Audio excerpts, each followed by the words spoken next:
Rain poured over New York City, painting the streets in shimmering gold and gray reflections. Inside a dimly lit restaurant, Emily Carter sat frozen, clutching her phone as she reread the text that shattered her evening. Sorry, Em. Can't make it tonight. We need to talk. Her heart sank. The night wasn't just any night, it was her ex-boyfriend's engagement party. She had promised herself she'd walk in confident, radiant, and completely over him. Instead, she was sitting alone in the lobby, her carefully curled hair beginning to frizz, makeup smudged from stress. As she debated running away, her eyes caught sight of a man sitting near the bar. Tall, broad-shouldered, with an air of calm that contrasted the chaos around him. His gray shirt clung slightly to his frame, and his expression was unreadable, almost guarded.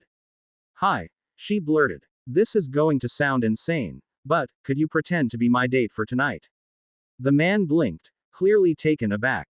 Then, a slow smile tugged at the corner of his lips.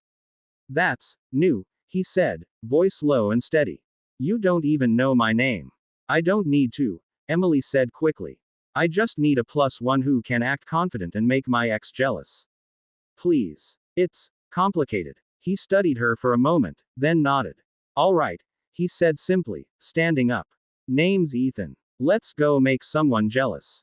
At first, it was supposed to be an act, just a performance between strangers. But the moment they walked into that glittering rooftop venue, something shifted. Ethan's presence was grounding. His easy laughter and quiet confidence made everyone around him, including Emily, forget it was all pretend. When her ex, Josh, saw her on Ethan's arm, his smile faltered. For the first time in months, Emily didn't feel small. She felt seen. Ethan whispered little reassurances throughout the night. You're doing great. You don't owe anyone an explanation. You look like you belong here. And somehow, she began to believe it. Then a commotion broke out near the entrance. A man yelling, a waitress crying.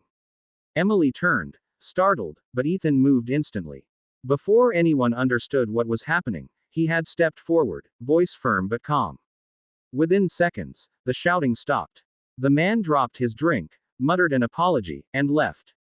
Emily stared. How did you? Ethan exhaled, adjusting his jacket. I should have mentioned, he said with a faint grin. I'm a cop. Her eyes widened. A cop. As in, NYPD. Yeah, he said. Off duty tonight. Or at least, I was. Emily laughed, a real, unguarded laugh that turned a few heads. Of course you are. I ask a stranger to fake date me and end up with a police officer. My luck is weirdly cinematic. Ethan smiled softly. Maybe it's just good luck. By the end of the night, the fake date didn't feel fake anymore. They talked for hours.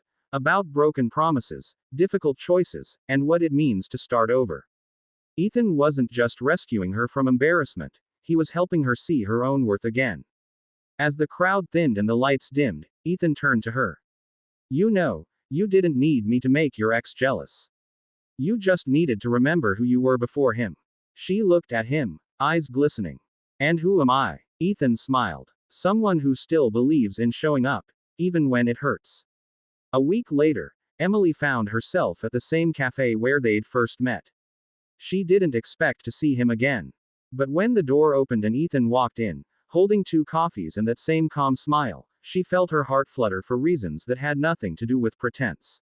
Still need a fake date? He teased, setting a cup in front of her. Emily shook her head, smiling. No, but I wouldn't mind a real one. He chuckled. Good. Because I was hoping you'd say that. Sometimes, the people we meet by accident are the ones who remind us that not all rescues are dramatic. Some are quiet, kind, and real. And sometimes, pretending leads us straight to something true.